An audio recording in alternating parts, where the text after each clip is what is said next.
Olá, meus queridos, tudo bem com vocês? Mais uma segunda, estamos aqui feliz demais porque você está assistindo mais um vídeo de literatura. Como eu avisei no e-mail e no Instagram também, tenho assuntos, né? Assuntos para tratar com vocês. E por isso eu vou deixar dois avisos. Primeiro aviso é de que a próxima semana será disponibilizado dois questionários para vocês. Um contendo os assuntos que nós estudamos até agora.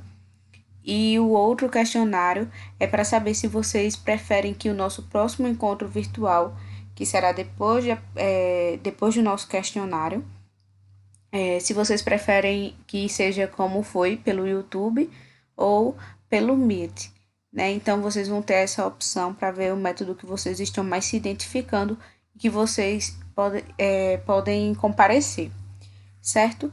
Então, esses são os dois avisos.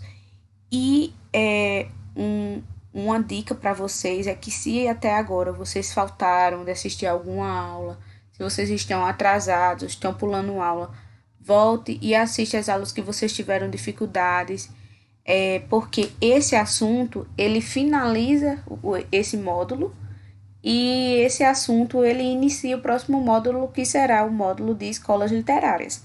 Escolas literárias ele é um assunto que cai muito no Enem. Porém, ele é muito extenso e cai. O tanto que ele é extenso, às vezes no Enem cai, a gente sabe que vai cair, mas cai poucas questões. Mas ao mesmo tempo a gente sabe que cai muito em relação a outros conteúdos, porque existem várias escolas literárias e acaba caindo duas, três, uma menção a um grupo de escolas literárias. Mas é importante que a gente estude tudo, né? Porque a gente não sabe o que realmente vai cair. Mas nós sabemos que cai e por isso nós vamos dedicar uma boa parte das nossas aulas para as escolas literárias, certo?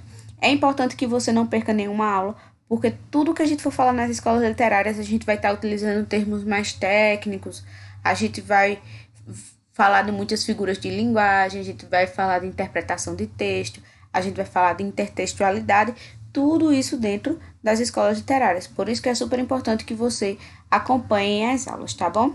O nosso assunto de hoje é funções literárias. Como eu falei, ele finaliza esse módulo e dá início ao outro módulo, certo?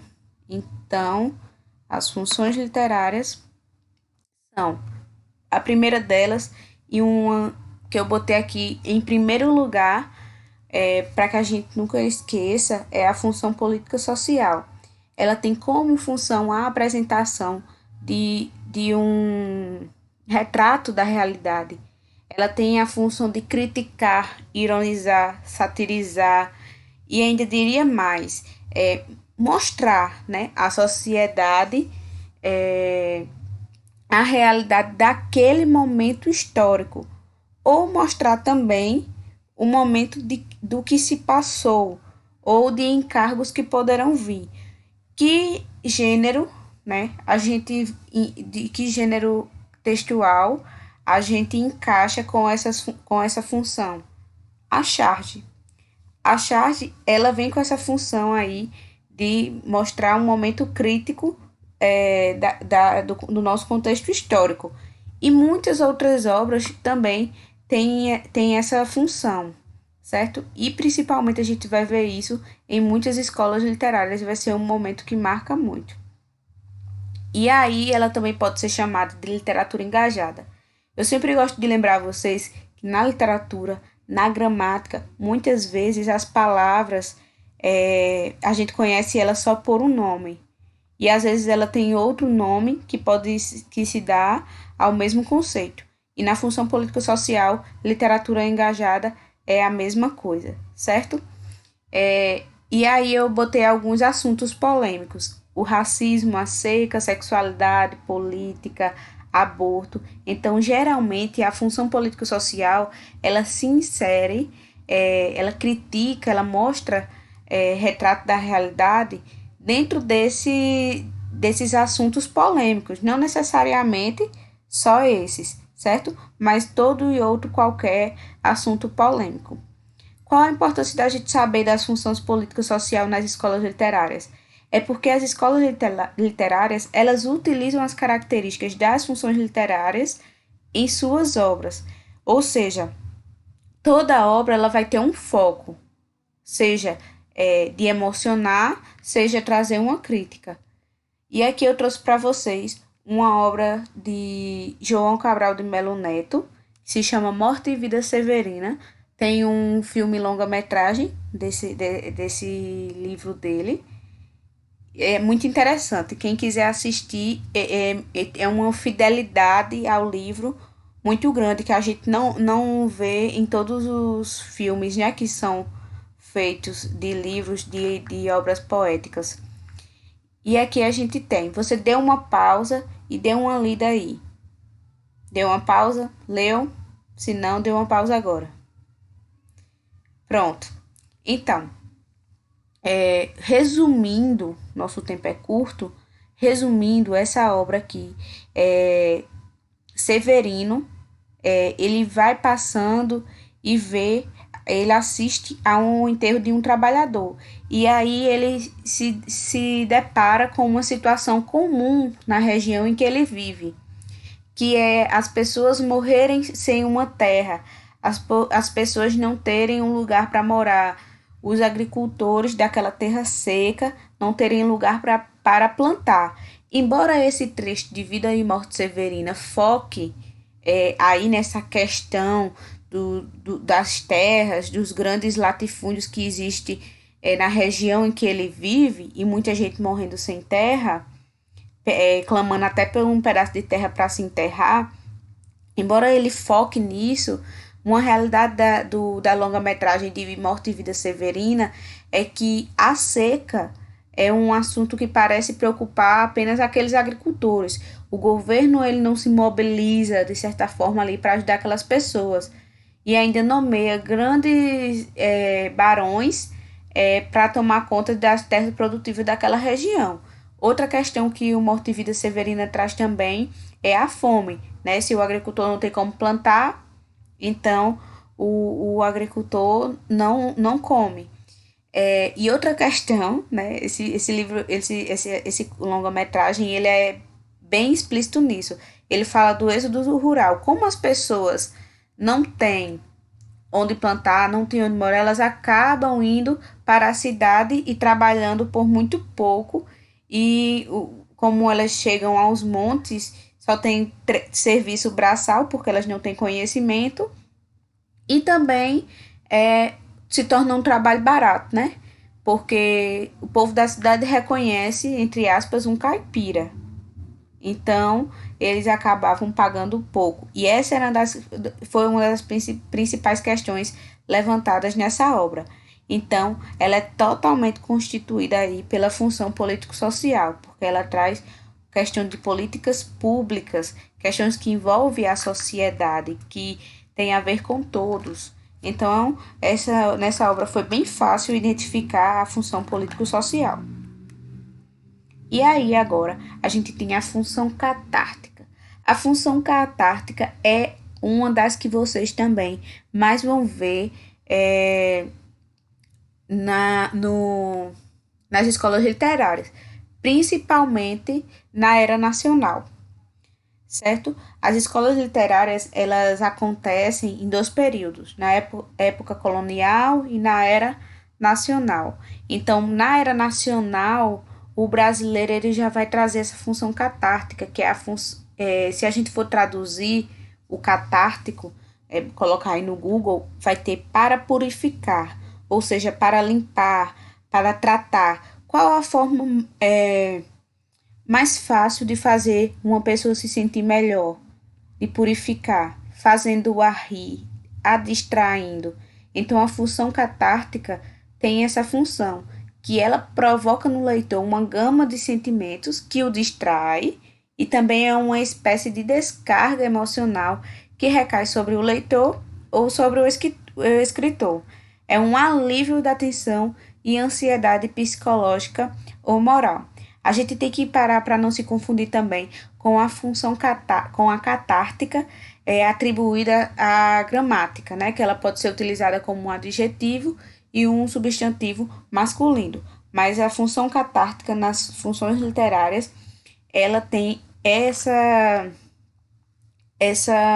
prerrogativa, né, de fazer a gente entrar naquela obra, sentir o que o autor estava tentando nos dizer, só que de acordo com a nossa percepção, certo? A gente sabe que na literatura é assim, eu leio um livro, eu tenho uma interpretação, mas você que está aí me assistindo lê um livro e pode ter outra interpretação, ou podemos ter a mesma interpretação, mas de olhares diferentes, com palavras diferentes, com um foco diferente, né? Você pode focar na sua realidade e eu foco na minha.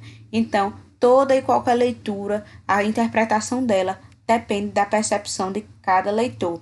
E na função catártica, em obras que têm a função catártica, isso fica bem mais distinto, porque é uma coisa muito pessoal, é algo que não se refere a muitas questões racionais, certo? Então é mais emotivo. E emoção por emoção, cada um tem a sua.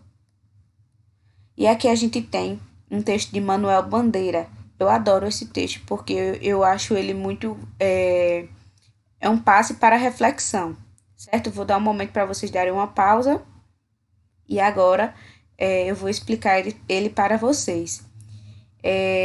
Passárgada foi um lugar perfeito, né? Que Manuel Bandeira aí nomeou para ser o paraíso dele. Lá ele tinha tudo o que ele mais desejava naquele momento. Então, se a gente se coloca no lugar dele, Passárgada é um lugar que ele podia pintar e bordar. Então, quem não se sente feliz em ir para Passárgada e não poder ir ao paraíso, né? Então, se a gente for parar para refletir e que a gente tem o poder de ir para um lugar desse, isso e empatizar, né, com Manuel Bandeira, nos remete à felicidade de também querer ir para um lugar onde podemos fazer o que quiser.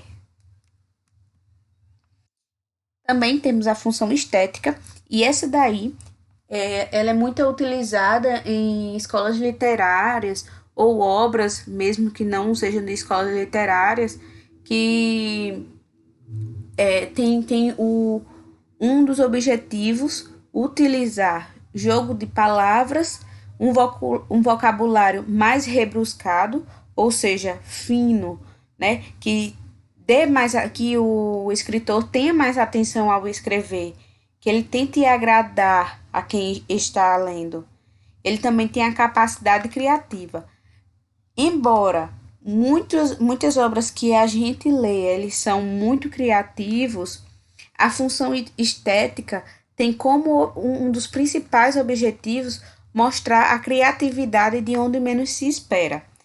E na função estética, os textos que são mais fáceis de identificar são aqueles textos que estão relacionados a rima, ritmo e métrica. Então, a maioria dos textos que tem essa preocupação em rimar, poesias que rimam, porque também a gente tem a poesia que não rima, as músicas de ritmo, as ladainhas. Então a função estética ela é mais fácil de ser identificada quando são textos que se preocupam com essas características de rima, ritmo e métrica. E a função estética no geral é quando predominante em uma obra, ela gera admiração devido à perfeição artística, o perceber, o valorizar. Então a função estética ela traz do autor uma cobrança de mostrar um texto visualmente bonito e palavras que sejam finas, rebruscadas. E aqui a gente tem um poema de Profissão de Fé, de Olavo Bilac. Dê uma pausa aí e leia. Certo? Já deram? Você percebe que é uma linguagem bonita de se ler.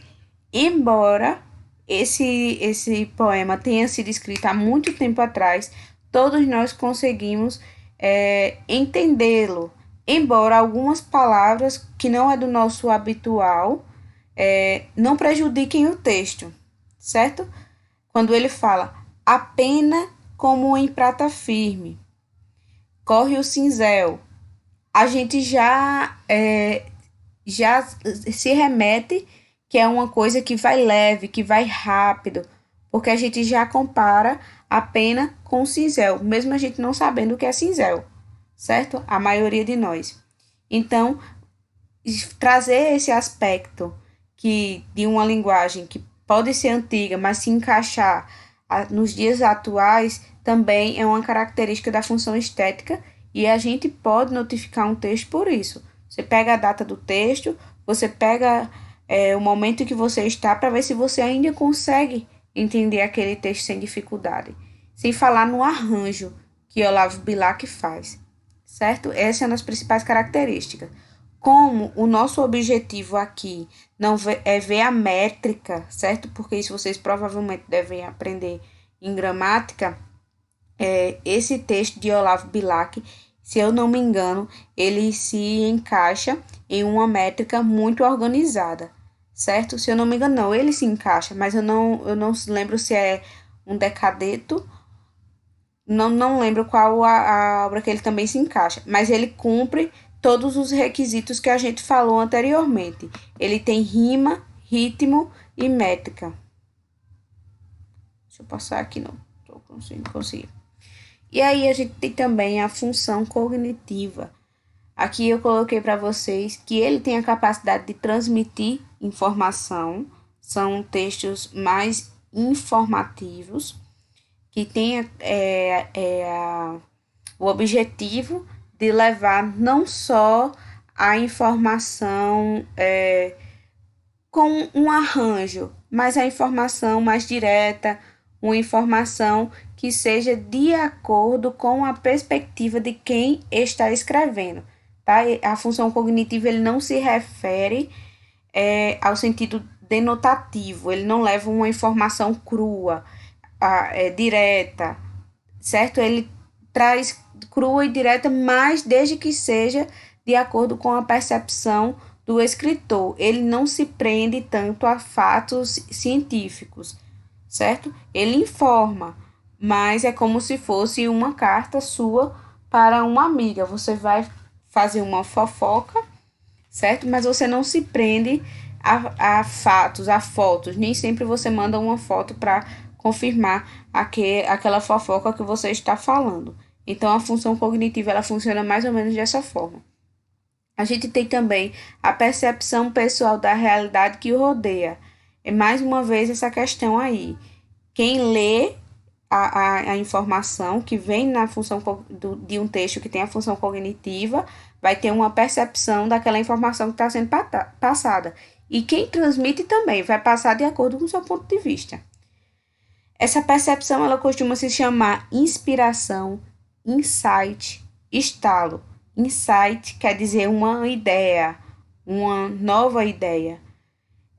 Também ela é impulsionada por esse estímulo. O escritor produz textos que comunicam sentimento e razão se fundem. É como eu disse para vocês, não traz fatos científicos, mas também não precisa desse embasamento científico, mas também se misturam com a verdade, né? Aquela fofoquinha bonita que você mandou para sua amiga é a explicação para isso. Tem sentimento, tem aquela porção de emoção e ao mesmo tempo tem a verdade, a não ser que você esteja espalhando mentiras. E aí, a escola literária que mais vocês vão perceber essa fusão é o quinhetismo, certo? Ela vai ser a primeira escola literária que nós vamos estudar. É ela que dá início aí às escolas literárias no Brasil. A função cognitiva ela depende muito do período da história que está sendo contada. Os sentimentos podem ser variados, tristeza, alegria, certo? E situações variadas. Ou seja, não tem uma restrição de como e quando ela pode acontecer. Ela pode acontecer em qualquer momento histórico. Até hoje, atualmente, existem obras que utilizam a função cognitiva, mesmo que ela tenha sido desde 1500 aplicada aqui no Brasil. Então, não é uma coisa que o brasileiro deixou de utilizar. Dê uma pausa aí nesse texto de 2 e 2, 4, Ferreira Goulart, certo? Vocês vão perceber que aqui ele vai dar informações e trabalhar as emoções em cima dela. Não tem muito o que dizer, porque as informações que Ferreira Goulart passa aqui são informações sobre uma pessoa, sobre uma determinada época, e ele aproveita-se dessa situação para fazer poesia. E é justamente assim que a função cognitiva funciona. A gente tem também a função lúdica, que ela tem como objetivo entreter o leitor, divertir, proporcionar lazer. A função lúdica, ela é mais generalizada, sabe? Ela surge no momento inicial da literatura, que a literatura é vista como um microssomo, com um valor entre si, sabe? Uma espécie de jogo. Ela é uma realidade específica, sem qualquer finalidade prática, e ela também é destinada apenas a dar prazer às pessoas, despertar emoções, risadas, distrair, alegrar, comover, todo o que desperta em você sentimento. Neste caso, eu posso citar para vocês os romances, romances policiais, ficção científica, ou qualquer outra forma literária que tenha apenas como objetivo o entretenimento do leitor, ou seja, sem nenhum aporte científico. Aí a gente tem a função sintonizadora, que pode ser chamada também de função síncrona, certo? Ela vai se referir à possibilidade no que da literatura ou também à arte em geral, para que a gente possa estabelecer a comunhão entre as pessoas, sabe? E ao mesmo tempo ela pode estabelecer essa comunhão, essa ligação em homens de diferentes épocas, de diferentes mundos, tá? Eu coloquei só épocas aqui, mas também de diferentes mundos. Porque, veja, esse texto aqui de Oswald de Andrade, quando ele diz: quando o português chegou, debaixo de uma bruta chuva, vestiu o índio. Que pena! Fosse uma manhã de sol, o índio teria despido o português. Então, quer dizer que se o português tivesse chegado em um momento em que o índio estivesse mais preparado, estivesse com disposição, ele tivesse chegado, digamos, uns 100 anos mais para frente, os índios eles poderiam desenvolver técnicas de, de luta, de diálogos, mais estratégias, porque eles chegaram numa época que os índios estavam vulneráveis e tinha pouco conhecimento, ele estava desenvolvendo suas autonomias, a sua agricultura e outras questões.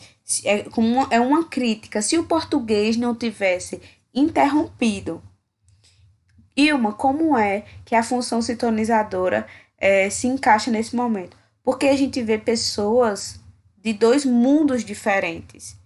O índio estava no Brasil com uma agricultura inferior, com uma cultura diferente, e o português estava já mais avançado. Ele tinha uma cultura diferente, mas ele tinha armas, ele tinha um conhecimento científico.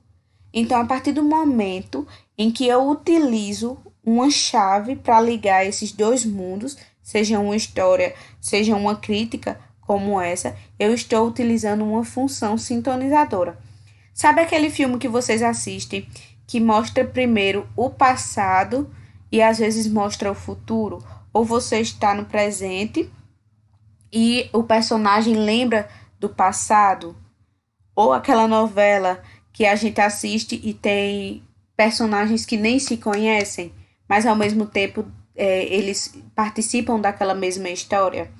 Pronto, a função sintonizadora é o conectivo dessas ligações. Ela é o conectivo dessas pessoas. Elas fazem elas se coincidir e trabalharem no mesmo contexto, certo? Então, a função sintonizadora tem essa função: trazer, estabelecer essa ligação entre mundos, épocas diferentes, certo? Deixa eu ver se tem mais alguma coisa da função sintonizadora. Não, acho que é tudo. Se vocês não entenderam qualquer coisa deste vídeo, vocês mandem mensagem para mim no Instagram, no fórum. Eu vou abrir mais um fórum. E fiquem preparados que semana que vem terá questionário. Tanto um questionário avaliativo, que vai vir todos os assuntos que nós já estudamos, excluindo os que a gente já fez o questionário, certo? Vai vir funções literárias, e a gente vai estudar também figuras de linguagem. Nesse questionário vai cair, certo?